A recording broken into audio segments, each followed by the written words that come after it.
नमस्कार दोस्तों, कविता Yadav YouTube channel पर आप सभी का स्वागत है।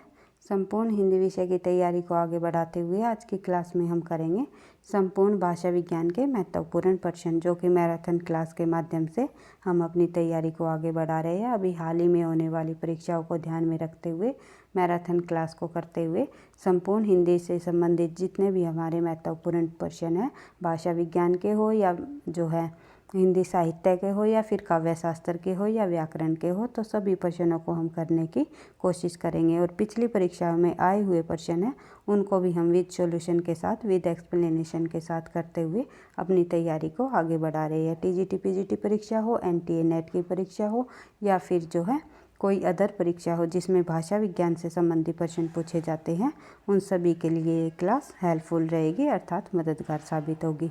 तो ज़्यादा टाइम वेस्ट न करते हुए शुरुआत कर लेते हैं आज की क्लास की। प्रश्न नंबर 1। सबसे पहले प्रश्न नंबर 1 देखते हैं भाई, आधुनिक आर्य भाषा का वर्गीकरण सबसे पहले किस विद्वान ने किया? तो आधुनिक आर्य भाषा का वर्गीकरण सबसे पहले हार्नले ने किया। उसके बाद देख लेते हैं आगे, भारत में भाषाओं का साहित्यिक विकास क्रम माना जाता है। भारत में जो भाषाओं का साहित्यिक विकास क्रम है वो हमें जो है किस प्रकार से माना जाता है? सबसे पहले कौन सी भाषा में साहित्य लिखा गया, फिर उसके बाद कौन सी भाषा आई, फिर कौन सी, इस प्रकार से हिंदी का विकास किस प्रकार से हुआ, ये प्रश्न पूछा हुआ है। तो देख लेते हैं। सबसे पहले संस्कृत, फिर पाली, फिर प्राकृत, फिर अपभ्रंश भाषा में साहित्य लिखा जाने लगा। अपभ्रंश के बाद अवहट और फिर जो है अपभ्रंश भाषाओं से जो है अलग अलग अपभ्रंश से अलग अलग जो बोलियों अलग अलग भाषाएं निकली, जैसे पश्चिमी हिंदी, पूर्वी हिंदी, जो इस प्रकार से इनसे जो है अलग अलग बोलियां निकली। इसी से जो है हिंदी का विकास हुआ, ये आप सभी को पता है। संस्कृत, पाली, प्राकृत और अपभ्रंश आंसर हो जाएगा हमारा डी।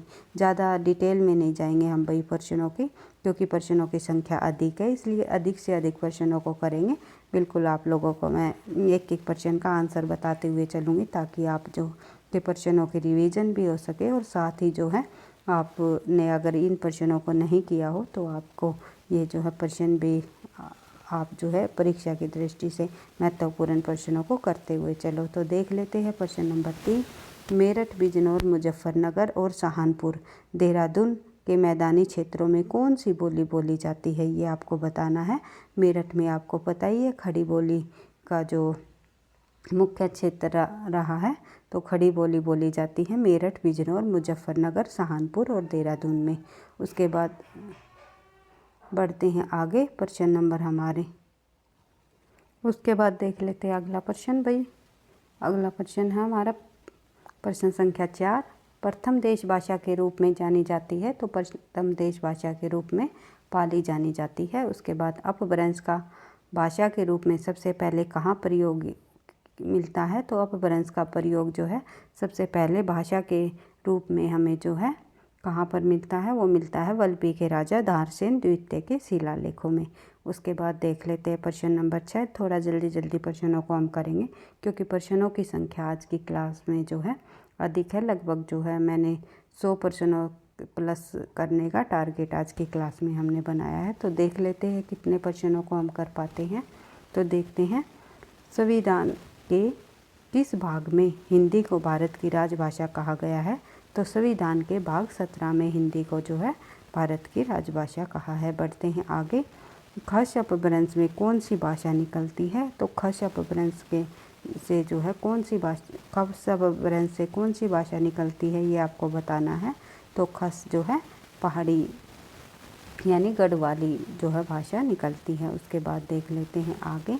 अगला प्रश्न है प्रश्न नंबर 8। हिंदी की प्रमुख बोलियों तथा उनके नामकरणकर्ता के संबंध में असंगत बताइए। तो जो प्रमुख बोलियां हैं हिंदी की और उनका नामकरण किस विद्वान द्वारा दिया गया, ये आपको बताना है। तो आंसर क्या होगा हमारा? कोरवी का जो नामकरण है राहुल सांस्कृतायन ने किया, बिल्कुल सही है। ब्रजबोली जो है ईश्वर चंद्र गुप्त जी द्वारा किया गया, बिल्कुल सही। और जो है राजस्थानी या बिहार जो है जॉर्ज क्रिएशन जी द्वारा दिया गया, बिल्कुल सही है। लेकिन भोजपुरी जो है बाकीदास ने नहीं दिया। भोजपुरी जो है एक विद्वान हुए हैं रेमन, उन्होंने दिया है भोजपुरी।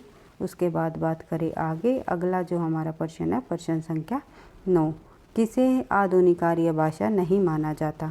तो इनमें से कौन सी ऐसी भाषा है जिसे आधुनिक आर्य भाषा नहीं माना जाता। आधुनिक आर्य भाषा ये आपको बताना है। तो अपभ्रंश को आधुनिक आर्य भाषा नहीं माना जाता। पाली, प्राकृत और अपभ्रंश इनको आधुनिक आर्य भाषा नहीं माना जाता। और जो हिंदी है, हिंदी के बाद की जो हिंदीतर भाषाएं रहीं वे सभी आधुनिक आर्य भाषाओं के अंतर्गत आती हैं। बढ़ते हैं आगे। प्रश्न संख्या 10। डॉक्टर हरदेव बहारी ने अपभ्रंश का स्वर्ण काल कब से कब तक माना। अपभ्रंश का स्वर्ण काल भाई कौन सी शताब्दी तक से कौन सी शताब्दी तक माना जाता है, ये आपको ध्यान रखना है। तो आंसर हो जाएगा हमारा 7वीं से 11वीं शताब्दी। उसके बाद देख लेते हैं और किसके द्वारा माना गया, हरदेव बहारी जी द्वारा। प्रश्न संख्या 11। निम्नलिखित में से पश्चिमी हिंदी की बोली नहीं है। इनमें से पश्चिमी हिंदी की कौन सी बोली नहीं है। जो मगही जो है ये बिहारी हिंदी से निकली है, पश्चिमी हिंदी की बोली नहीं है। ब्रज भाषा, कन्नौजी और बुंदेली, खड़ी बोली, ये सभी पश्चिमी हिंदी की बोलियां हैं। तो देख लेते हैं अगला प्रश्न। प्रश्न संख्या 12। खड़ी बोली शब्द का प्रयोग, जो खड़ी बोली शब्द का प्रयोग है हमें साहित्यिक हिंदी खड़ी बोली के अर्थ में होता है, बिल्कुल सही। दिल्ली मेरठ के आसपास की लोक बोली के अर्थ में होता है, ये भी बिल्कुल सही कथन है। और खड़ी बोली का उद्भव शोरसेनी अपभ्रंश के उत्तरी रूप में हुआ, ये भी बिल्कुल सही है। लेकिन जो खड़ी बोली में लोक साहित्यिक बिल्कुल नहीं है, ये हमारा जो गलत हो जाएगा ऑप्शन 4। तो देख लेते हैं ऑप्शनों के अनुसार। तो हमारे 3 ऑप्शन बिल्कुल सही है, 1, 2 और 3 बिल्कुल सही। आंसर हो जाएगा हमारा सी। उसके बाद देख लेते हैं प्रश्न नंबर 13। अर्ध मागधी अपभ्रंश से विकसित बोली कौन सी है। अर्ध मागधी अपभ्रंश से जो 3 बोलियां पूर्वी हिंदी निकली, और पूर्वी हिंदी से जो है हमारी 3 बोलियां निकली, आप सभी को पता है, अवधी, बघेली, छत्तीसगढ़ी। तो ऑप्शन में हमारा बघेली है। और अन्य जो है अर्धमागधी अपभ्रंश से विकसित बोलियां नहीं है, लेकिन बघेली जो है अर्धमागधी अपभ्रंश से विकसित बोलियां हैं। उसके बाद बात करें आगे। अगला जो प्रश्न हमारा प्रश्न संख्या 14। निम्नलिखित में से किस भाषा को संविधान की 8वीं अनुसूचित सूची में सम्मिलित नहीं किया गया। नहीं पूछा हुआ है भाई, ये आपको ध्यान रखना है। तो डोगरी, मैथिली और मणिपुरी तीनों को 8वीं सूची में जो है शामिल किया गया है संविधान की। जैसे कि मैथिली, डोगरी, बोडो, संथाली, जो इन 4 भाषाओं को 2003 के संशोधन में जोड़ दिया गया था। उसके बाद जो है मणिपुरी, नेपाली और कोंकणी, इनको 1992 में जो हमारा 71वां संशोधन हुआ था उसके अंतर्गत जोड़ा गया। तो और जो बच गई हमारी कौन सी, छत्तीसगढ़ी को जो है संविधान की 8वीं अनुसूची में शामिल नहीं किया गया। बढ़ते हैं आगे। अगला प्रश्न हमारा प्रश्न संख्या 15। पुष्यदंत की प्रबंध रचना। पुष्यदंत की प्रबंध रचना पूछी हुई है। तो पुष्यदंत की जो प्रबंध रचना है वो है न्याय कुमार चरियू। पहुचरियू जो है स्वयंभू जी की रचना है, भविष्यत का धनपाल की है। बढ़ते हैं आगे। अगला प्रश्न हमारा प्रश्न संख्या 16। ब्रज भाषा का उदय निम्नलिखित में से किससे हुआ। तो ब्रज भाषा का उदय निम्नलिखित में से शोरसेनी अपभ्रंश के मध्यवर्ती रूप से हुआ, ये आपको ध्यान रखना है। उसके बाद देख लेते हैं अगला प्रश्न। प्रश्न संख्या हमारी, अवधि का विकास किस अपभ्रंश से माना जाता है। जो अवधि का विकास अभी हमने देखा था, अवधी, बघेली, छत्तीसगढ़ी, तीनों का विकास जो है अर्धमागधी अपभ्रंश से हुआ। उसके बाद देखते हैं प्रश्न नंबर 18। इनमें से किसको संविधान के 8वीं अनुसूची में शामिल नहीं किया गया। तो फिर से वही प्रश्न है, लेकिन ऑप्शन हमारे अलग है। तो आपको ध्यान रखना है, इनमें से जो है ब्रज भाषा रही है उसको संविधान के 8वीं अनुसूची में शामिल नहीं किया गया। छत्तीसगढ़ी, ब्रज भाषा, इनको जो है संविधान के जो 8वीं अनुसूची में नहीं किया गया। डोगर नहीं है भाई, ये डोगरी है। डोगरी, मैथिली और असमिया, इनको संविधान की 8वीं अनुसूची में शामिल किया जा चुका है। पहले संविधान की 8वीं अनुसूची में 14 भाषाएं थी, फिर उसके बाद 1 भाषा को जोड़ा, फिर उसके बाद 3 को जोड़ा, फिर उसके बाद 4 को जोड़ा। कुल वर्तमान में संविधान की 8वीं अनुसूची में भाषाओं की संख्या पूछ ली जाए तो 22 है, ये आपको सभी को पता ही है। तो देख लेते हैं, बढ़ते हैं। अगला प्रश्न हमारा प्रश्न संख्या 19। विकास की दृष्टि से प्राकृत की पूर्वकालीन अवस्था का नाम बताइए। प्राकृत की पूर्वकालीन अवस्था कौन सी है। तो प्राकृत से पहले जो हमारी जो भाषा रही है वो कौन सी थी, पाली। तो पाली से पहले संस्कृत, और संस्कृत के बाद जो है आई हमारी पाली, पाली के बाद प्राकृत, प्राकृत के बाद जो है अपभ्रंश का विकास हुआ, फिर अपभ्रंश से निकली अवहट, फिर जो है हिंदी का विकास हुआ। बढ़ते हैं आगे। अगला प्रश्न है प्रश्न संख्या 20। अब्दुल रहमान की रचना बताइए। तो इनमें से जो है संदेश रासक जो है अब्दुल रहमान जी की रचना है। बढ़ते हैं आगे। अगला प्रश्न है प्रश्न संख्या 21। बरोपीय परिवार की भाषा नहीं है। कैथोलिक, जर्मनिक, इतालिक तीनों बरोपीय भाषा की परिवार की भाषा है, लेकिन सियोन जो है बरोपीय भाषा की जो परिवार की भाषा नहीं है। उसके बाद देख लेते हैं प्रश्न संख्या 22। 22 प्रश्न संख्या में हम पढ़ते हैं मैथिली का प्राचीनतम उपलब्ध ग्रंथ कौन सा है। मैथिली का जो प्राचीनतम जो उपलब्ध ग्रंथ है वो कौन सा माना जाता है। तो आंसर हो जाएगा हमारा वर्ण रत्नाकर। बढ़ते हैं आगे। अगला प्रश्न हमारा प्रश्न संख्या 23। आधुनिक आर्य भाषाओं के वर्गीकरण के अनुसार पूर्वी समुदाय की भाषा नहीं है। एक सेकंड भाई, इनमें से पूर्वी समुदाय की भाषा कौन सी नहीं है ये आपको बताना है। तो आंसर इसका हो जाएगा हमारा बी, मराठी जो है पूर्वी समुदाय की भाषा नहीं है। बढ़ते हैं आगे। हिंदुस्तानी शब्द यूरोप के लोगों की देन है, यह कथन किसका है। हिंदुस्तानी शब्द यूरोप के लोगों की देन है, यह कथन जो है जॉर्ज ग्रियर्सन जी का है। बढ़ते हैं आगे। अगला प्रश्न हमारा मैथिली हिंदी में रचित गद्य की पहली पुस्तक कौन सी मानी जाती है। मैथिली हिंदी में रचित जो गद्य की पहली पुस्तक है वो वर्ण रत्नाकर, जो कि ज्योतिश्वर ठाकुर जी की रचना है। बढ़ते हैं आगे। अगला प्रश्न है हमारा प्रश्न संख्या 26। भारतीय संविधान के किस अनुच्छेद द्वारा संघ की राजभाषा हिंदी और देवनागरी लिपि की घोषणा की गई, ये आपको बताना है। तो आंसर क्या होगा हमारा, आंसर इसका हो जाएगा हमारा 343 के अनुसार। अनुच्छेद 343 के अनुसार जो है संघ की राजभाषा हिंदी और लिपि को देवनागरी बताया। बढ़ते हैं आगे। अगला प्रश्न प्रश्न संख्या 27। राजभाषा के संबंध में आयोग और संसद की समिति का उल्लेख निम्नलिखित में से किस अनुच्छेद में मिलता है। आंसर हो जाएगा 344 में। राजभाषा आयोग के गठन का जो आदेश कब प्रकाशित किया गया, तो आंसर क्या हो जाएगा हमारा 7 जून 1955 में जो है राजभाषा आयोग का गठन किया गया, और जो है उसका जो अध्यक्ष है वो BJ खरे को बनाया गया। बढ़ते हैं आगे। प्रश्न संख्या 29। तो राजभाषा आयोग की सिफारिशों की जांच के लिए संविधान के अनुच्छेद 344(4) के अनुसार एक समिति का गठन किया गया, जिसमें जो है लोकसभा के 20 सदस्य तथा राज्यसभा के 10 सदस्य रहे। आंसर हमारा ए हो जाएगा भाई। तो देख लेते हैं। बढ़ते हैं आगे। अगला प्रश्न हमारा प्रश्न संख्या 30। राजभाषा आयोग की संतुतियों की जांच के लिए जो है 26 समिति बैठ के हुई, ये भी आपको ध्यान रखना है। उसके बाद देख लेते हैं अगला प्रश्न। अशोक के समय राजभाषा थी, अशोक के समय जो राजभाषा थी वो कौन सी थी, ये आपको ध्यान रखना है। अशोक के समय राजभाषा पाली थी। उसके बाद मुस्लिम शासन में मोहम्मद गोरी से लेकर अकबर तक निम्नलिखित में से कौन सी राजभाषा थी, ये आपको बताना है। आंसर हो जाएगा हमारा हिंदी। उसके बाद देख लेते हैं आगे। अकबर के गृह मंत्री टोडरमल के आदेश से निम्नलिखित में से किस भाषा को राजभाषा का पद मिला, तो आंसर हो जाएगा इसका हमारा फारसी को। उसके बाद देख लेते हैं आगे। ईस्ट इंडिया कंपनी ने कब तक फारसी को राजभाषा बनाए रखा, तो ईस्ट इंडिया कंपनी ने जो है कब तक फारसी को राजभाषा बनाए रखा, तो आंसर हो जाएगा हमारा ईस्ट इंडिया कंपनी ने फारसी को जो है 1833 तक जो है राजभाषा बनाए रखा। बढ़ते हैं आगे। अगला प्रश्न हमारा प्रश्न संख्या 35। भारत में अंग्रेजी को राजभाषा बनवाने का श्रेय किसे दिया जाता है, तो भारत में अंग्रेजी को राजभाषा बनवाने का जो श्रेय है निम्नलिखित में से लॉर्ड मेकाले को दिया जाता है।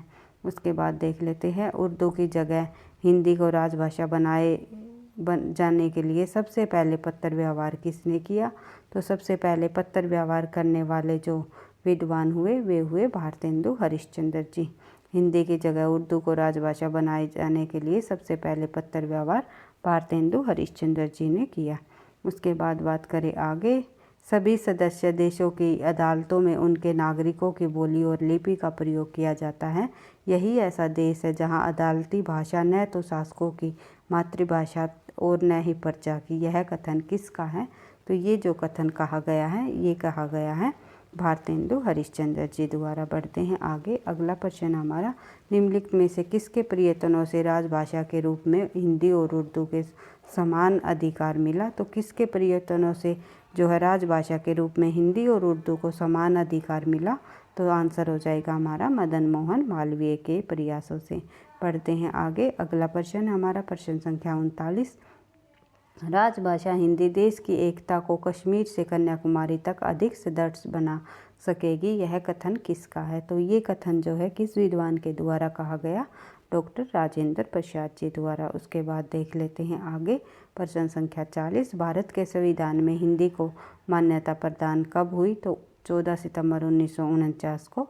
आप सभी को पता है। बढ़ते हैं आगे। अगला प्रश्न हमारा प्रश्न संख्या 41, संविधान की धारा 120 के अनुसार संसद में कार्य जो है हिंदी या अंग्रेजी में किया जाएगा। बढ़ते हैं आगे। अगला प्रश्न हमारा प्रश्न संख्या 42, संविधान की धारा 120 के अनुसार यथास्थिति लोकसभा का अध्यक्ष या राज्यसभा या सभापति किसी सदस्य को निम्नलिखित में से किस भाषा में संबोधित करने की अनुमति दे सकता है? तो सही आंसर इसका हो जाएगा हमारा मातृभाषा में। उसके बाद देख लेते हैं अगला प्रश्न प्रश्न संख्या 43, राजभाषा अधिनियम कब पारित हुआ? राजभाषा अधिनियम जो है 25 अप्रैल व 7 मई 1963 को पारित किया गया। उसके बाद देख लेते हैं राजभाषा अधिनियम 1963 कब संशोधित हुआ? पारित हमने देख ही लिया, तो संशोधित कब हुआ? तो 1967 में संशोधित किया गया और 1963 में पारित किया गया। बढ़ते हैं आगे। अगला प्रश्न हमारा प्रश्न संख्या 45, राजभाषा अधिनियम 1976 के अनुसार देश भर के केंद्रीय सरकारी कार्यालयों को 3 वर्गों में बांटा गया। वे 3 वर्ग कौन कौन से रहे? क, ख और ग। क वर्ग के क्षेत्रों में किन किन राज्यों को रखा गया और ख वर्ग के क्षेत्रों में जो है किन किन राज्यों को रखा गया? ग वर्ग के क्षेत्रों में किन किन को रखा गया? ये हम जो है प्रश्न उत्तरों के माध्यम से आगे पढ़ेंगे। तो देख लेते हैं आगे। अगला प्रश्न हमारा प्रश्न संख्या 46, राजभाषा अधिनियम 1976 के अनुसार देश के किसी भी भाग में कहीं से प्राप्त हिंदी पत्रों का जवाब देना होगा। तो 1976 के अनुसार देश के किसी भी भाग में कहीं से भी जो प्राप्त हिंदी पत्रों का जो जवाब देना होगा, तो किस भाषा में? तो हिंदी में ही देना होगा। ये आपको ध्यान रखना है। उसके बाद देख लेते हैं अगला प्रश्न प्रश्न संख्या हमारी 47, राजभाषा अधिनियम 1976 के अनुसार यदि किसी आवेदन पत्र या अपील आवेदक के हस्ताक्षर हिंदी में है तो उस पत्र का उत्तर किस भाषा में दिया जाएगा? तो अगर हस्ताक्षर हिंदी में है तो उस पत्र का उत्तर जो है केवल हिंदी में दिया जाएगा। उसके बाद राजभाषा अधिनियम 1976 के अनुसार निम्नलिखित में से किस क्षेत्र के कार्यालय को पत्रादि अंग्रेजी में भेजने का निर्देश है? तो अंग्रेजी में भेजने का जो पत्रादि अंग्रेजी में भेजने का निर्देश किस वर्ग के राज्यों को दिया जाता है, ये आपको बताना है। तो सही आंसर हो जाएगा हमारा जो है ग वर्ग के राज्यों को। उसके बाद बात करें आगे। अगला प्रश्न हमारा प्रश्न संख्या 49, राजभाषा नियम 1976 के अनुसार ख वर्ग के राज्यों को ग वर्ग के राज्यों को, सही है ग वर्ग के राज्यों को। तो ख वर्ग के राज्यों के लिए जो कार्यालयों में पत्र व्यवहार संबंधी निम्नलिखित में से कौन सा जो कथन है असत्य है? तो देख लेते हैं। सामान्य हिंदी में पत्र भेजे जाए, यदि कोई पत्र अंग्रेजी में जाए तो उसका हिंदी अनुवाद अवश्य संकलन किया जाए। तो उसके बाद देखते हैं यदि कोई कार्यालय अन्य भाषा पत्र व्यवहार चाहे तो उस पत्र के साथ उसका अनुवाद भेजा जाए। उसके बाद देखते हैं किसी पत्र का अंग्रेजी अनुवाद न भेजा जाए। आंसर हो जाएगा हमारा डी, क्योंकि अंग्रेजी में अनुवाद भेजना जो है अनिवार्य है। अगर कोई पत्र अंग्रेजी में दिया जाए तो उसका अनुवाद जो है अवश्य ही जो है अंग्रेजी में उसका अनुवाद संकलन भेजा जाए। सामान्यतः हिंदी में पत्र भेजे जा सकते हैं। और जो है कोई पत्र अन्य भाषा में पत्र व्यवहार चाहे तो उस पत्र का हिंदी अनुवाद भी भेजा जाए। तो ये सभी जो है अनिवार्य है, लेकिन डी जो है हमारा गलत हो जाएगा, क्योंकि पत्र का जो अंग्रेजी अनुवाद जो है भेजना आवश्यक है। अगर जो है पत्र हिंदी का के साथ जो है उसका अनुवाद रूप में अंग्रेजी में भेजना अनिवार्य है ख वर्ग के राज्यों के लिए। ये आपको ध्यान रखना है। किस राज्यों की बात कर रहे हैं, तो ख वर्ग के राज्यों की बात कर रहे हैं यहाँ पर। उसके बाद देख लेते हैं आगे। राजभाषा अधिनियम 1976 के अनुसार किस वर्ग के कार्यालयों को हिंदी में पत्र भेजे जाए यदि परिस्थितियावश अंग्रेजी में पत्र भेजना आवश्यक हो तो उसका हिंदी अनुवाद भी भेजा जाए। तो सही आंसर हमने अभी पढ़ा था, तो हिंदी अनुवाद भी एक बार फिर से पढ़ लेते हैं भाई, प्रश्न को देख लेते हैं। राजभाषा अधिनियम 1976 के अनुसार किस वर्ग के कार्यालयों को जो है हिंदी में ही पत्र भेजे जाए, केवल हिंदी में ही पत्र भेजे जाए। ये बात हो रही है क वर्ग के लोगों, क वर्ग के राज्यों के लिए। यदि परिस्थितिवश अंग्रेजी में पत्र भेजना आवश्यक हो तो उसका हिंदी अनुवाद अवश्य भेजा जाए। ये आपको ध्यान रखना है। क वर्ग के जो राज्य हैं उनके लिए हिंदी में पत्र भेजना मतलब हिंदी का जो उसका संकलन देना आवश्यक है। उसके बाद देख लेते हैं आगे। केंद्रीय अनुवाद ब्यूरो संबंधित है, तो केंद्रीय अनुवाद ब्यूरो निम्नलिखित में से किससे संबंधित है, तो आंसर हो जाएगा हमारा गृह मंत्रालय के राजभाषा विभाग से। उसके बाद देखते हैं आगे प्रश्न नंबर 52। राजभाषा आयोग के प्रथम अध्यक्ष कौन रहे, तो राजभाषा आयोग के प्रथम अध्यक्ष जो है बाल गंगाधर खरे रहे, जो कि जिन्होंने जो है राजभाषा आयोग का गठन 7 जून 1955 में किया था। उसके बाद देख लेते हैं आगे प्रश्न नंबर 53। संविधान का अनुच्छेद 345 किससे संबंधित है, तो संविधान का अनुच्छेद 345 निम्नलिखित में से राज्य में प्रयुक्त होने वाली भाषाओं में से किसी एक या अनेक या हिंदी को अंगीकृत करने से है। उसके बाद देख लेते हैं आगे। अगला प्रश्न हमारा प्रश्न संख्या 54। एक राज्य या दूसरे राज्य के मध्य तथा राज्य या संघ के मध्य संचार की वही भाषा होगी जो उस समय संघ की जो भाषा राजभाषा होगी। तो ये किस में हमें उल्लेख मिलता है इसका, तो इसका उल्लेख हमारा जो है 346 अनुच्छेद के अंतर्गत मिलता है कि एक राज्य तथा दूसरे राज्य के मध्य तथा राज्य व संघ के मध्य संचार की वही भाषा होगी जो उस संघ की राजभाषा होगी। उसके बाद देख लेते हैं आगे। संविधान के अनुच्छेद 347 में उल्लेखित है कि क्या उल्लेखित है 347 में, तो ये आपको बताना है। तो 347 में हमारा आंसर क्या होगा इसका, तो इसमें जो किसी राज्य की जो जनसंख्या के पर्याप्त भाग द्वारा बोली जाने वाली भाषा के संबंध में विशेष उपबंध जो है संविधान के अनुच्छेद 347 में उल्लेखित किया गया है। उच्चतम न्यायालय, उच्च न्यायालय और उच्च न्यायालयों और अधिनियमों, विधेयकों आदि के प्रयोग की जाने वाली भाषा का उल्लेख हमें किस में देखने को मिलता है, तो आंसर हो जाएगा आपका 348 में। उसके बाद देख लेते हैं आगे। भाई अनुच्छेदों से संबंधित काफ़ी सारे प्रश्न हमने यहाँ पर किए हैं, क्योंकि अनुच्छेदों से संबंधित एक प्रश्न तो है अवश्य ही परीक्षाओं में पूछा जाता है। भाषा संबंधी विधियों को अधिनियमित करने के लिए विशेष प्रक्रिया का उल्लेख निम्नलिखित में से किस अनुच्छेद में देखने को मिलता है, आंसर हो जाएगा 349 में। उसके बाद बढ़ते हैं आगे। निम्नलिखित में से संविधान के किस अनुच्छेद में शिकायतों को दूर करने के लिए अभ्यावेदन में प्रयोग की जाने वाली भाषा का जो उल्लेख है, शिकायतों को दूर करने के लिए जो अनुच्छेद है वो उसमें किस में हमें उल्लेख मिलता है, तो वो मिलता है 350 में। उसके बाद बढ़ते हैं आगे प्रश्न संख्या 59। संविधान के अनुच्छेद 350 क में निम्नलिखित में से किसका उल्लेख मिलता है, तो संविधान के 350 क के अंतर्गत हमें प्राथमिक स्तर पर मातृभाषा में शिक्षा की सुविधाएं का उल्लेख मिलता है। उसके बाद देखते हैं प्रश्न संख्या 60।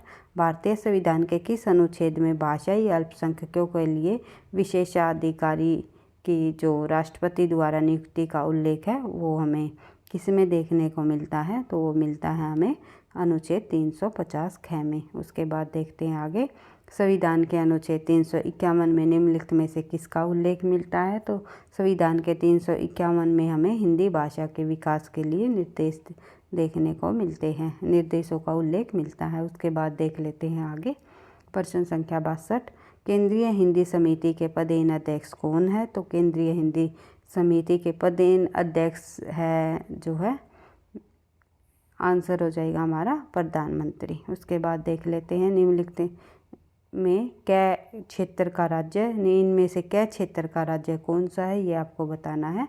तो दिल्ली हमारा कै क्षेत्र का राज्य है। भारत की राजभाषा है, भारत की राजभाषा कौन सी है?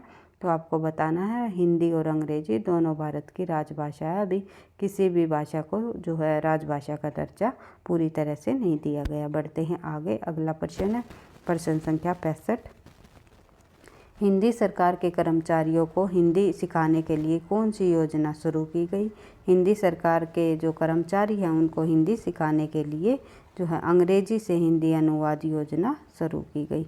बढ़ते हैं आगे, अगला प्रश्न हमारा प्रश्न संख्या 66 निम्नलिखित में से कौन सा नगर ख क्षेत्र के अंतर्गत आता है? तो इनमें से ख क्षेत्र के अंतर्गत अहमदाबाद आता है।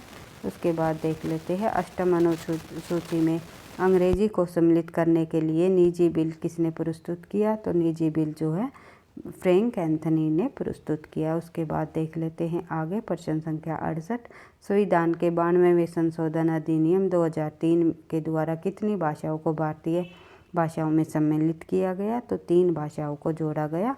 कौन कौन सी 1992 में जो है 71वां संशोधन हुआ था, उसमें 3 भाषाओं को जोड़ा गया। आंसर हो जाएगा हमारा ए, क्योंकि 92वें संशोधन में 2003 में मुझे थोड़ा सा कंफ्यूज हो गया था, तो आंसर हो जाएगा हमारा ए। तो कौन कौन सी वे 4 भाषाएं थी वे मैंने आपको पहले ही बता चुकी हूँ, मैथिली, डोगरी, बोडो और संथाली, इन 4 भाषाओं को जोड़ दिया गया। और संविधान के 71वें संशोधन में 1992 में जो अष्टम अनुसूची में निम्नलिखित किन भाषाओं को जोड़ा गया?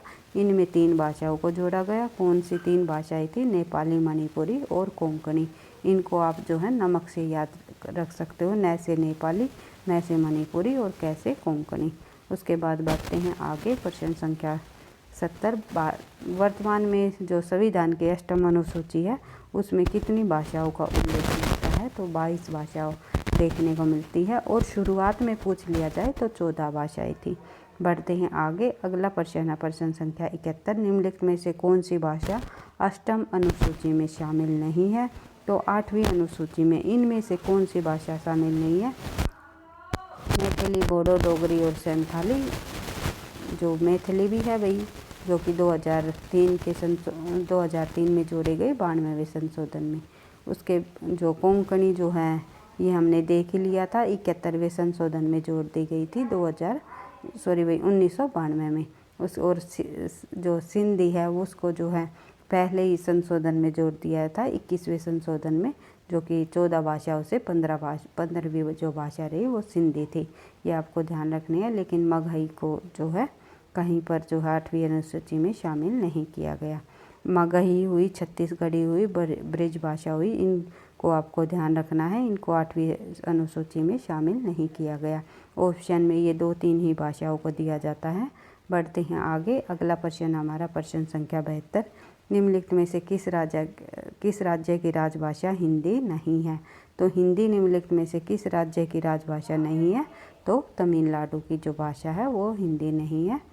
बढ़ते हैं आगे, उसके बाद देख लेते हैं प्रश्न संख्या 73, संसार में यदि कोई सर्वांग पूर्ण अक्षर है तो देवनागरी। यह कथन किस विद्वान का है? तो ये कथन जो है सर आइजैक पिटमैन जी द्वारा दिया गया है कि संसार में कोई सर्वांग पूर्ण अक्षर है तो वो देवनागरी की है। उसके बाद देख लेते हैं अगला प्रश्न, प्रश्न संख्या 74, नागरी लिपि से बढ़कर वैज्ञानिक लिपि मैंने पाई नहीं। ये कथन किसके द्वारा कहा गया? तो नागरी लिपि से बढ़कर मैंने लिपि पाई नहीं, ये कथन जो है आचार्य विनोबा जी द्वारा कहा गया। देवनागरी दुनिया की सर्वाधिक वैज्ञानिक लिपि है, तो देवनागरी दुनिया की सबसे सर्वाधिक वैज्ञानिक लिपि निम्नलिखित में से किसने माना, तो आंसर हो जाएगा हमारा राहुल सांस्कृत्यायन जी। उसके बाद देख लेते हैं संसार में यदि कोई सर्वांगपूर्ण अक्षर है तो देवनागरी के, ये हम देख ही चुके, पिटमैन जी द्वारा कहा गया। समस्त भारत के लिए एक भाषा और एक लिपि की नितांत आवश्यकता है। देवनागरी लिपि देश भर में प्रचलित और वैज्ञानिक है, इसलिए उसे देश भर की भाषाओं की लिपि के रूप में मान्य किया जा सकता है। किसने कहा, तो ये कथन किसके द्वारा कहा गया, तो ये जो है वी कृष्ण स्वामी अय्यर जी द्वारा कहा गया। उसके बाद देख लेते हैं अगला प्रश्न, प्रश्न संख्या 78। नागरी अंकों का विकास हुआ है। नागरी अंकों का यानी कि देवनागरी लिपि के बारे में बात हो रही है। तो नागरी अंकों का विकास निम्नलिखित में से जो है ब्राह्मी लिपि से हुआ है, ब्राह्मी से हुआ है। उसके बाद देख लेते हैं ब्राह्मी अंकों के प्राचीनतम नमूने मिलते हैं, किस में देखने को मिलते हैं, तो आंसर हो जाएगा हमारा जैन ग्रंथ समवायक सूत्र के सॉरी भाई, इसका आंसर हो जाएगा हमारा ये डी हो जाएगा, माफ़ी चाहूँगी। तो आंसर हो जाएगा हमारा 500 ईस्वी पूर्व के अशोक के शिलालेखों में। उसके बाद देख लेते हैं आगे, देवनागरी का मानकीकरण किसने किया, तो देवनागरी का जो मानकीकरण है वो किसके द्वारा किया गया, तो आंसर हो जाएगा हमारा केंद्रीय हिंदी निदेशालय भारत सरकार द्वारा जो है किया गया। उसके बाद बात करें आगे, प्रश्न संख्या 81। देवनागरी लिपि का मानकीकरण कब हुआ, तो देवनागरी लिपि का मानकीकरण 1966 में हुआ। हिंदी वर्णमाला में घोष वर्णों की संख्या कितनी है, तो हिंदी वर्णमाला के अंतर्गत हमें घोष वर्णों की जो संख्या है वो 31 देखने को मिलती है। और देवनागरी में कितने अघोष वर्ण है, तो अघोष वर्णों की संख्या पूछ ली जाए तो 13 है और घोष वर्णों की संख्या 31 है। इस प्रकार से आपको ध्यान रखना है। जिस शब्द की अंतिम ध्वनि व्यंजन होती है उसे क्या कहते हैं, तो जिस शब्द की जो अंतिम ध्वनि व्यंजन होती है उसे हम जो है बुद्धाक्षर कहते हैं। और मुक्ताक्षर वह होता है जो शब्द की अंतिम ध्वनि स्वर होती है। तो आंसर हो जाएगा हमारा बी। बढ़ते हैं आगे, प्रश्न संख्या 86। नासिका व्यंजनों का एक अन्य नाम है, तो नासिका व्यंजनों को हम जो है पंचमाक्षर भी कहते हैं, ये आप सभी को पता है। बढ़ते हैं आगे, भारत में लिपि की प्राचीनता का सबसे पुष्ट प्रमाण हमें कहाँ मिलता है, तो मिलता है सिंधु घाटी की सभ्यता में। उसके बाद देख लेते हैं आगे, भारतीयों ने सामी लिपि के आधार पर 500 ईस्वी पूर्व के लगभग जो है ब्राह्मी लिपि बनाई। यह कथन निम्नलिखित में से किस विद्वान का है, तो ये कथन जो कहा गया ये बुलर जी का है। उसके बाद देख लेते हैं, बिहार में देवनागरी लिपि प्रचलित करने का निम्नलिखित में से किसको श्रेय जाता है, तो बिहार में देवनागरी लिपि को प्रचलित करने का श्रेय निम्नलिखित में से किसको जाता है, तो आंसर हो जाएगा हमारा भूदेव मुखोपाध्याय जी को। उसके बाद देखते हैं आगे, अगला प्रश्न हमारा, देवनागर पत्र का संपादक कौन था, तो देवनागर पत्र का जो संपादक है निम्नलिखित में से किसने किया, तो देवनागर पत्र का संपादन जस्टिस शारदा चरण मित्र ने किया। उसके बाद देख लेते हैं अगला प्रश्न, प्रश्न संख्या 91। एक आदर्श लिपि का सबसे बड़ा दोष है। एक आदर्श लिपि का निम्नलिखित में से सबसे बड़ा दोष क्या होता है कि एक ही संकेत से अनेक ध्वनियों की अभिव्यक्ति और एक ध्वनि के लिए एकाधिक संकेतों का जो प्रयोग ही जो है इस एक आदर्श लिपि का सबसे बड़ा दोष माना जाता है। आंसर हो जाएगा हमारा डी, स्वर व मात्राओं के प्रयोग से लेखन स्वकार्य का अभाव, ये नहीं है। उसके बाद जो है आशु लेखन टंकन व मुद्रण में कठिनाई, वर्णों की जो संख्या 50 से भी कम होना, तो ये जो हम दोष नहीं कह सकते। तो सबसे बड़ा दोष होगा एक ही संकेत से अनेक ध्वनियों की अभिव्यक्ति और एक ध्वनि के लिए एकाधिक संकेतों का प्रयोग करना ही जो है एक जो आदर्श लिपि का दोष माना जाता है, जो कि हमें रोमन लिपि में जो ये विशेषता देखने को मिलती है, जो कि रोमन लिपि के अंतर्गत जो ये एक मुख्य दोष रहा है। उसके बाद देख लेते हैं अगला प्रश्न, प्रश्न संख्या 92। देवनागरी लिपि में सुधारों का आरंभिक प्रयत्न किसने किया? तो देवनागरी लिपि में सुधारों का आरंभिक प्रयत्न निम्नलिखित में से जो है सुनीति कुमार चटर्जी ने किया। ये आपको सुनीति कुमार चटर्जी नहीं होगा, इसका होगा महादेव गोविंद रानाडे। माफ़ी चाहूँगी इसके लिए। तो देखते हैं, एक बार फिर से रिवाइज कर सकते हो आप प्रश्न को। देवनागरी लिपि में सुधारों का जो आरंभिक प्रयत्न है, आरंभिक प्रयत्न जो किसने किया? तो वो किया महादेव गोविंद रानाडे ने। बढ़ते हैं आगे। नागरी लिपि सुधार समिति के संयोजक, नागरी लिपि सुधार समिति के संयोजक निम्नलिखित में से जो है श्याम सुंदर दास जी रहे हैं। ये आपको ध्यान रखना है। उसके बाद बात करें आगे, प्रश्न संख्या 94 94। नागरी प्रचारणी सभा का मुख्य उद्देश्य क्या था? तो नागरी प्रचारणी सभा का मुख्य उद्देश्य हिंदी भाषा और नागरी लिपि का प्रचार करना था। उसके बाद बात करें आगे 95। उत्तर प्रदेश सरकार ने देवनागरी लिपि सुधार समिति का गठन कब किया? तो उत्तर प्रदेश सरकार ने देवनागरी लिपि सुधार समिति का गठन जो है 1947 में किया। और किसकी अध्यक्षता में? ये है नरेंद्र देव है शायद, पता भाई ध्यान नहीं है, नरेंद्र शर्मा है या देव, तो आप जो है देख सकते हो और या कमेंट बॉक्स में लिख करके मुझे बता सकते हो। बढ़ते और वैसे प्रश्नों के माध्यम से हमें आगे भी पता चल जाएगा। देख लेते हैं आगे। अगला प्रश्न है हमारा प्रश्न संख्या 96। उत्तर प्रदेश सरकार की जो देवनागरी लिपि सुधार समिति के अध्यक्ष थे, कौन थे? अभी आ गया भैया हमारा प्रश्न अगले ही प्रश्न में। तो आचार्य नरेंद्र देव। उत्तर प्रदेश सरकार द्वारा जो देवनागरी लिपि सुधार समिति का जो गठन है 1947 में किया गया। और किसकी अध्यक्षता में? नरेंद्र देव। शर्मा नहीं है, ध्यान रखना है भाई। शर्मा हमारा जो हिंदी साहित्य का जो साहित्यकार रहे हैं, जो कि हमें ये संस्कृत काव्यधारा के अंतर्गत, राष्ट्रीय सांस्कृतिक काव्यधारा के अंतर्गत देखने को मिलते हैं। उसके बाद देखते हैं आगे प्रश्न संख्या 97।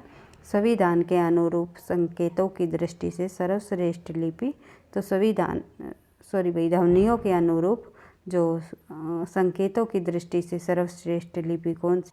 भाई थोड़ा डिस्टर्बेंस हो रहा है, बाहर आवाज़ हो रही है तो देख लेते हैं साइड में। तो देखते हैं आगे प्रश्न नंबर 97। तो देख लेते हैं, ध्वनियों के अनुरूप संकेतों के जो दृष्टि के सर्वश्रेष्ठ लिपि है वो कौन सी मानी जाती है? ध्वनियों के अनुरूप संकेतों की दृष्टि से सर्वश्रेष्ठ लिपि निम्नलिखित में से जो हमारी देवनागरी लिपि है। बढ़ते हैं आगे। देवनागरी लिपि ने विराम चिन्ह किससे ग्रहण किया? तो देवनागरी लिपि ने जो विराम चिन्ह ग्रहण किया है वे रोमन लिपि से किए हैं। बढ़ते हैं आगे। आगे हमारा प्रश्न है प्रश्न संख्या 99। विभिन्न प्राचीन भारतीय लिपियों का उल्लेख करने का बौद्ध ग्रंथ है वो है निम्नलिखित में से ललित विस्तार। ये जो प्राचीन भारतीय लिपियों का उल्लेख हमें देखने को मिलता है ललित विस्तार में। उसके बाद बात करें आगे प्रश्न संख्या हमारी 100 का हमने टारगेट बनाया ही हुआ था आज की क्लास में, लेकिन 100 से अधिक प्रश्नों को हम करेंगे। तो बढ़ते हैं आगे, देख लेते हैं।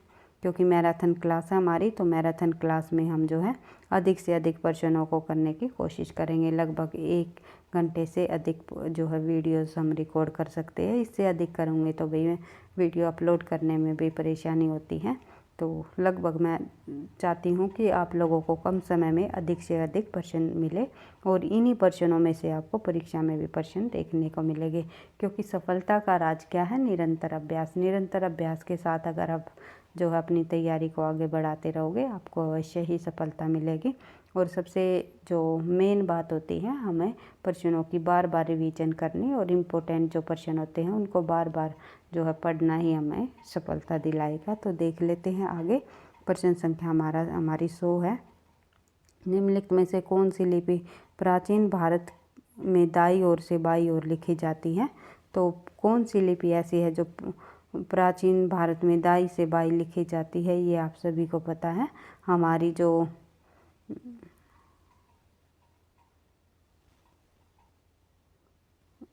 खरोष्टी लिपि है जो भारत में, वो दाएं से बाईं लिखी जाती है, यानी कि दाईं ओर से बाईं। यानी ये हमारा इधर का हमारा दाया है तो इधर लिखी जाएगी। तो इस प्रकार से जो लिखी जाएगी वो हमारी होगी खरोष्टी, और बाई से दाई ओर लिखी जाएगी वो हमारी होगी देवनागरी लिपि। ये आपको ध्यान रखना है। बढ़ते हैं आगे।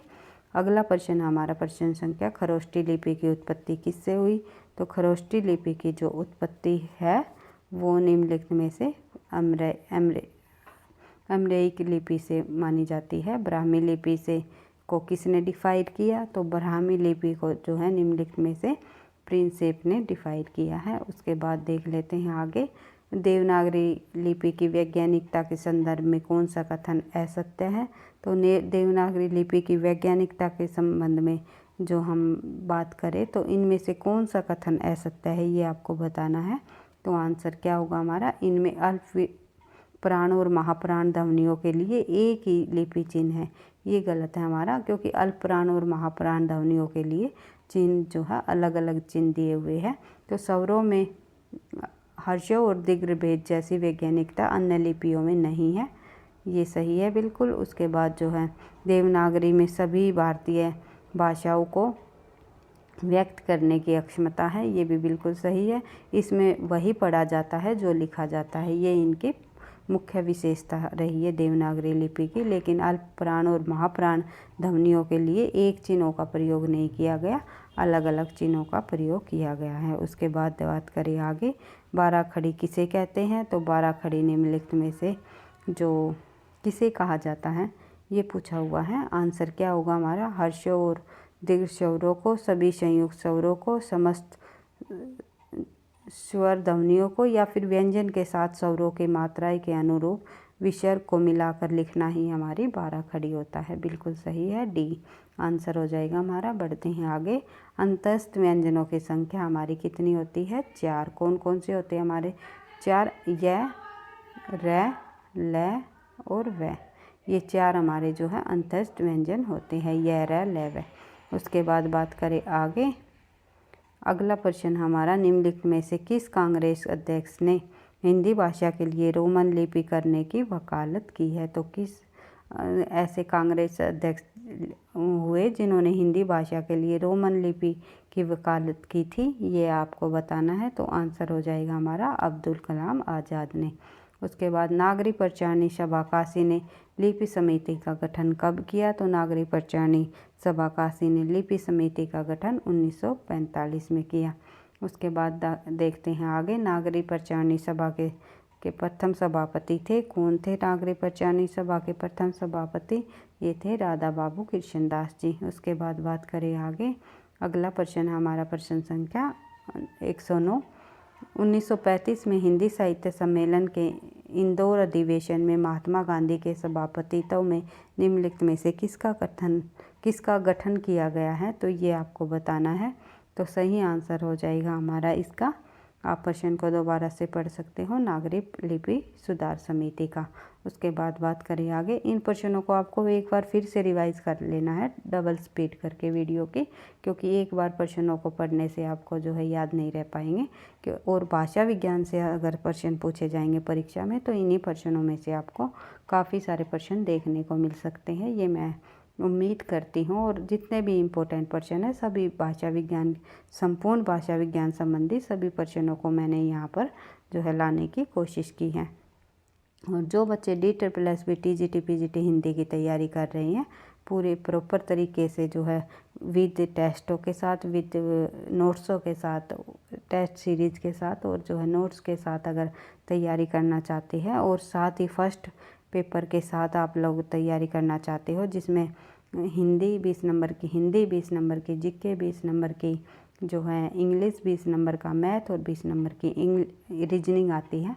तो अगर फर्स्ट पेपर सहित आप जो है सेकंड पेपर की भी तैयारी करना चाहते हो तो आप मेरे नंबर व्हाट्सअप नंबर 83838437 इस नंबर पर आप मैसेज करके अगर आप प्रॉपर तरीके से DSSB TGT PGT हिंदी की तैयारी करना चाहते हो तो यहाँ पर मैसेज करके बता सकते हो। मैं आप लोगों की हेल्प करने की पूरी कोशिश करूँगी। तो देख लेते हैं आगे। अगला प्रश्न हमारा प्रश्न संख्या 110। भारतीय भाषाओं के लिए देवनागरी के स्थान पर रोमन लिपि का प्रस्ताव निम्नलिखित में से किस विद्वान ने रखा? तो आंसर क्या होगा हमारा? इसका आंसर हो जाएगा हमारा सुनीति कुमार चटर्जी ने। बढ़ते हैं आगे। एक सेकंड भाई, यहाँ पर हमारा जो आंसर होगा वो सुनीति कुमार चटर्जी होगा। दो प्रश्न एक जैसे है, तो प्रश्नों को ध्यान से पढ़कर समझकर आपको उत्तर देना है, क्योंकि भारतीय भाषाओं के लिए देवनागरी लिपि के स्थान पर रोमन लिपि का जो प्रस्ताव रखा था तो सुनीति कुमार चटर्जी आएगा। और कांग्रेस अध्यक्ष ने रोमन लिपि को लागू करने की हिंदी की जगह जो है रोमन लिपि देवनागरी हिंदी भाषा में रोमन लिपि को लागू करने की वकालत जो की थी वो की थी अब्दुल कलाम आज़ाद ने। बढ़ते हैं आगे। अगला प्रश्न हमारा प्रश्न संख्या 111। निम्नलिखित में से किसने ए के आधार पर शब्दों का लेखन जो है इस प्रकार से करने का सुझाव दिया? आप देख सकते हो। तो क्या आंसर होगा हमारा? इसका आंसर हो जाएगा हमारा महाराष्ट्र के सावरकर बंधुओं ने। उसके बाद सावरकर बंधुओं ने 12 खड़ी का प्रयोग किस समाचार पत्र में होता था ये आपको बताना है। तो आंसर हो जाएगा हमारा हरिजन सेवक में। एक लिपि विस्तार परिषद का संस्थापक कौन है? तो एक लिपि विस्तार परिषद के संस्थापक शारदा चरण मित्र जी रहे हैं। उसके बाद बात करें आगे, आंसर हो जाएगा हमारा बी भाई। बढ़ते हैं आगे। नागरिक पत्रायणी पत्रिका का प्रकाशन वर्ष। नागरिक पत्रायणी पत्रिका का प्रकाशन वर्ष निम्नलिखित में से 1893 है। उसके बाद देखते हैं आगे। सेवाग्राम लिपि का संबंध किससे है? तो सेवाग्राम लिपि का संबंध निम्नलिखित में महात्मा गांधी जी से रहा है। लोकनागरी लिपि निम्नलिखित में से किसकी है? तो लोकनागरी लिपि निम्नलिखित में से आचार्य विनोबा भावे जी की है। उसके बाद बात करें आगे। उत्तर प्रदेश सरकार ने देवनागरी लिपि सुधार समिति का गठन कब किया?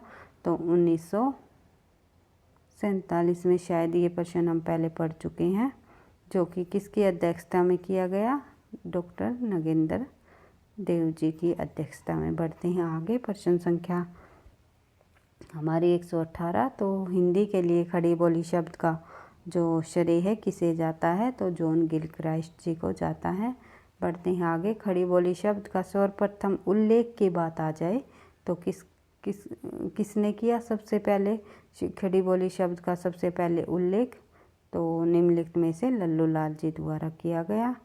उसके बाद बात करें आगे। अगला प्रश्न है हमारा प्रश्न संख्या 120। हिंदी भाषा को हिंदुस्तानी से पृथक देशी भाषा के रूप में सबसे पहले किसने स्वीकार किया? देख लेते भाई, हिंदी भाषा को हिंदुस्तानी से पृथक देशी भाषा के रूप में सबसे पहले किसने स्वीकार किया? तो आंसर क्या होगा हमारा? तो इसका हमारा आंसर हो जाएगा विलियम प्राइस ने। विलियम प्राइस ने जो है हिंदी भाषा को हिंदुस्तानी से पृथक देश भाषा के रूप में सबसे पहले स्वीकार करने का काम किया।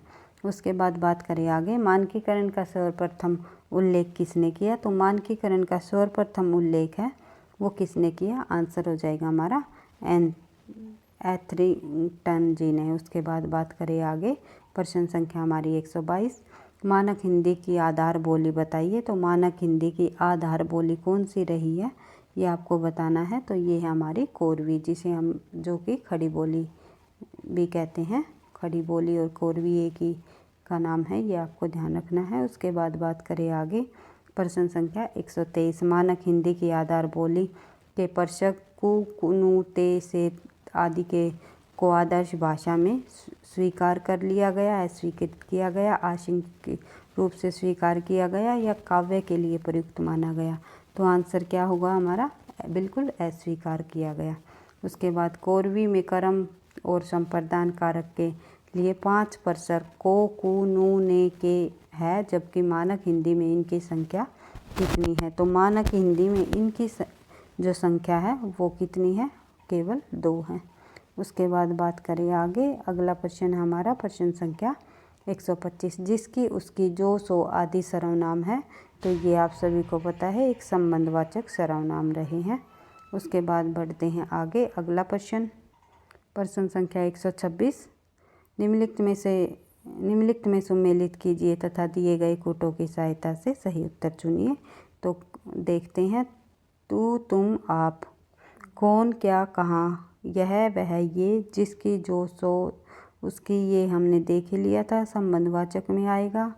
तो तू, तुम, आप ये हमारे क्या हो जाएंगे, ये हमारे जो है कौन सा सर्वनाम हो जाएगा आपको बताना है। तो देख लेते हैं, यह, वह, ये, वे और कौन, तुम, क्या, ये हमारे प्रश्नवाचक में आ जाएंगे।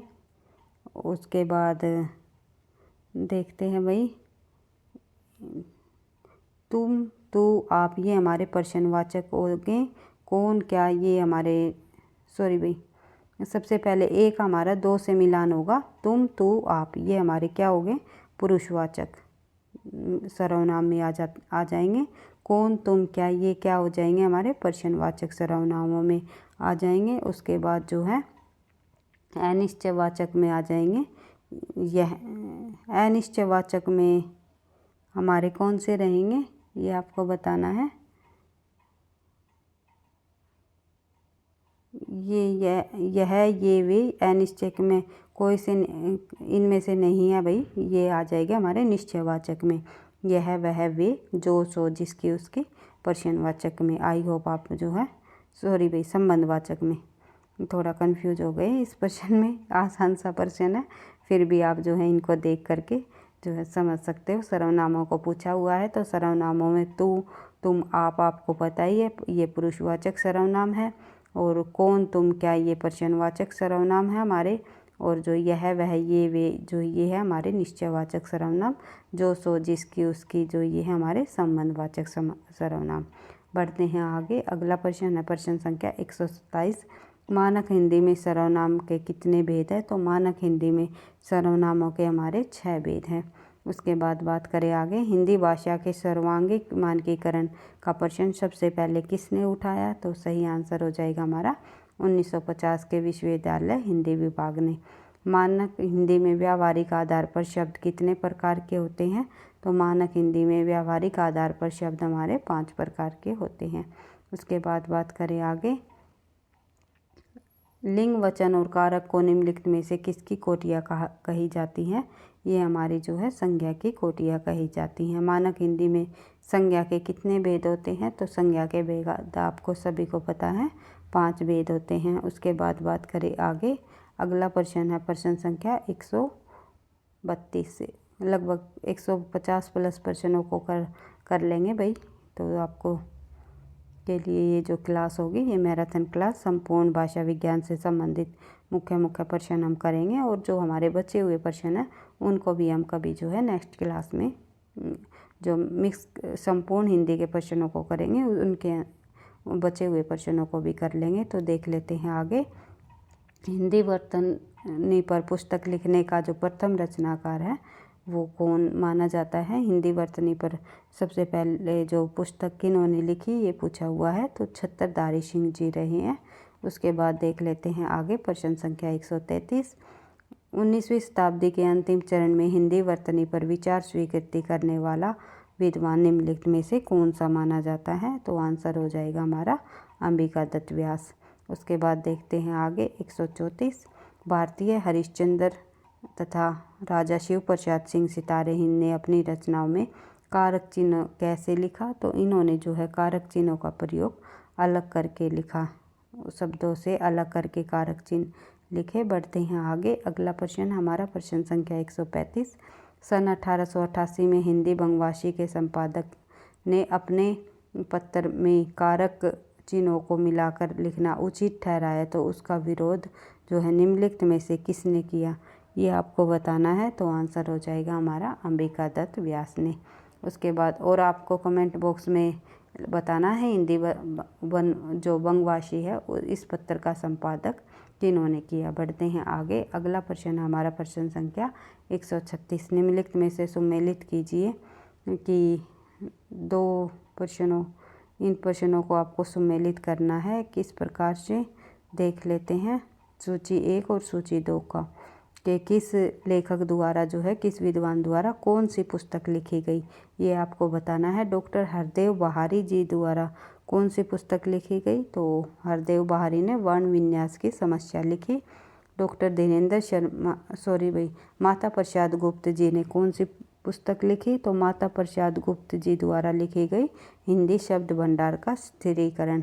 उसके बाद डॉक्टर धीरेन्द्र वर्मा जी द्वारा लिखा गया देवनागरी लिपि के चिन्हों की एक रूपता। उसके बाद जो है ब्रिज शर्मा जी द्वारा जो है हिंदी व्याकरण लिखा गया। उसके बाद बात करें आगे, अगला प्रश्न हमारा प्रश्न संख्या 137, जिसे हम शुद्ध हिंदी कहते हैं वस्तुतः वह जो है, एक सेकंड भाई, मानक भाषा है। बढ़ते हैं आगे, अगला प्रश्न हमारा प्रश्न संख्या 138, भाषाई आधार पर सर्वप्रथम किस राज्य का गठन हुआ? तो भाषाई आधार पर सबसे पहले जो है आंध्र प्रदेश का गठन हुआ। उसके बाद बात करें आगे, प्रश्न संख्या 139, मनुष्य और मनुष्य के बीच वस्तुओं के विषय में अपनी इच्छा और मति का आदान प्रदान करने के लिए व्यक्त ध्वनियों संकेतों का जो व्यवहार होता है उसे भाषा कहते हैं। यह कथन जो है किसके द्वारा कहा गया? तो सही आंसर हो जाएगा हमारा डॉक्टर श्याम सुंदर जी द्वारा कहा गया। मनुष्य और मनुष्य के बीच के विषय में अपनी इच्छा और मति का आदान प्रदान करना ही जो है जिन ध्वनियों से व्यक्त की जाती है वही ध्वनि संकेत का जो व्यवहार होता है उसे ही क्या कहते हैं? भाषा कहा जाता है। बढ़ते हैं आगे, अगला प्रश्न हमारा प्रश्न संख्या 140, भारतीय आर्य भाषाओं के विकास के कितने चरण हैं? तो भारतीय आर्य भाषाओं के विकास के हमारे 3 चरण हैं। उसके बाद बात करें आगे, अगला प्रश्न हमारा प्रश्न संख्या, वे 3 चरण कौन कौन से रहे भाई? ये प्राचीन, मध्य और आधुनिक, आपको पता ही है। बढ़ते हैं आगे, अगला प्रश्न हमारा, निम्नलिखित में से किस आचार्य ने प्राकृत को मीठी तथा संस्कृत को कठोर भाषा कहा है? प्राकृत को मीठी और संस्कृत को कठोर भाषा कहने वाले विद्वान हुए राजशेखर। उसके बाद प्राकृतम प्रकृति संस्कृतम तत्र भवम तत् आगतम व प्राकृतम, ये जो कथन है ये किसके द्वारा कहा गया? निम्नलिखित में से ये परिभाषा किसके द्वारा दी गई है? तो ये आपको ध्यान रखना है किसके द्वारा कहा गया कथन है। तो सही आंसर हो जाएगा हमारा डी हेमचंद्र जी का कथन है ये। पढ़ते हैं आगे, अगला प्रश्न हमारा प्रश्न संख्या 143, अपभ्रंश भाषा के प्राचीनतम उदाहरण निम्नलिखित में से किस ग्रंथ में मिलते हैं? तो अपभ्रंश भाषा के प्राचीनतम उदाहरण जो है हमें भरत मुनि के नाट्य शास्त्र में देखने को मिलते हैं। बढ़ते हैं आगे, अगला प्रश्न, बंगला का विकास अपभ्रंश के किस रूप में हुआ? तो बंगला का विकास अपभ्रंश के जो निम्नलिखित में से जो है ब्राचड़ के रूप में हुआ। ब्राचड़ से अपभ्रंश से बंगला का विकास हुआ है। बढ़ते हैं आगे, अगला प्रश्न हमारा अपभ्रंश शब्द है। अपभ्रंश शब्द जो है एक प्रकार से तत्सम शब्द है। उसके बाद निम्नलिखित में से कौन सा शब्द तद्भव नहीं है? तद्भव नहीं है ये पूछा हुआ है, कौन सा तद्भव नहीं है? तत्सम है, तो ये आपको बताना है। तो सही आंसर हो जाएगा हमारा अपभ्रष्ट, हमारा तत्सम शब्द है। बढ़ते हैं आगे, अगला प्रश्न हमारा प्रश्न संख्या 147, भाषा के अर्थ में अपभ्रंश शब्द का सर्वप्रथम प्रयोग मिलता है। तो किस में मिलता है हमें? भाषा के अर्थ में सबसे पहले अपभ्रंश शब्द का प्रयोग वो मिलता है हमें 6वीं शताब्दी में। बढ़ते हैं आगे, अगला प्रश्न है प्रश्न संख्या 148, पुरानी हिंदी नामकरण किसने किया? तो अपभ्रंश को पुरानी हिंदी निम्नलिखित में से चंद्रधर शर्मा गुलेरी जी ने कहा है। उसके बाद बात करें आगे, प्रश्न संख्या 149, राशक जो संदेश राशक रचना है वो किसके द्वारा लिखी गई? तो अब्दुल रहमान जी का। और किस विधा की रचना है? एक खंड काव्य है, ये भी कई बार पूछा जाता है, ये किस विधा की रचना है? तो ध्यान रखना है खंड काव्य है। उसके बाद बात करें प्रश्न संख्या 150, अपभ्रंश में भाषिक और व्याकरणिक रूप को स्पष्ट और सुव्यवस्थित विवेचन करने का जो श्रेय है किसे जाता है, किसने किया? तो ये आपको बताना है। आंसर हो जाएगा हमारा हेमचंद्र जी ने अपभ्रंश के भाषिक और व्याकरणिक रूप का स्पष्ट और सुव्यवस्थित विवेचन किया है। उसके बाद भाई अपभ्रंश में कुल कितने स्वर है? तो अपभ्रंश में आपको बताइए 10 स्वर माने जाते हैं।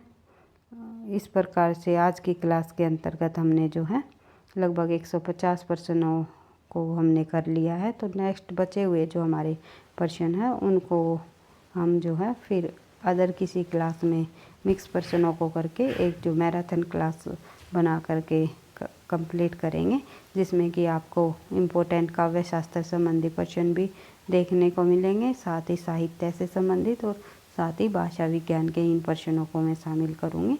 तो एक मैराथन क्लास के माध्यम से जो है हम अलग अलग जो और अन्य प्रश्नों को भी करने की कोशिश करेंगे। तो इस प्रकार से आज की क्लास की हम जो है इन्हीं प्रश्नों को बार बार रिवीजन करते हुए अपनी तैयारी को आगे बढ़ाएंगे। वीडियो पसंद आई तो आपको जो है वीडियो को लाइक करनी है, और जो है चैनल पर पहली बार हो तो आप चैनल को सब्सक्राइब कर लेना और पढ़ते रहना, प्रश्नों की बार बार रिवीजन करते रहना। और सफलता का राज क्या होता है? निरंतर अभ्यास। इसी को ध्यान में रखते हुए अधिक से अधिक अपने तथ्यों को बार बार रिवाइज करते हुए अपनी तैयारी को आगे बढ़ाते रहना है। परीक्षा तक हम इसी तरह मैराथन क्लास के माध्यम से अधिक प्रश्नों का अभ्यास करने की कोशिश करेंगे। और जो है जितने भी हमारे हिंदी साहित्य के अंतर्गत महत्वपूर्ण तथ्य आते हैं जो कि परीक्षाओं में बार बार पूछे जाते हैं, मैराथन क्लास के माध्यम से हम कंप्लीट करने की पूरी कोशिश करेंगे। तो एक बार फिर से मैं आपको कहना चाहूँगी कि वीडियो पसंद आई तो लाइक करना, दोस्तों के साथ शेयर करना, चैनल पर पहली बार हो तो सब्सक्राइब कर लेना, पढ़ते रहना, आगे बढ़ते रहना। थैंक यू, धन्यवाद।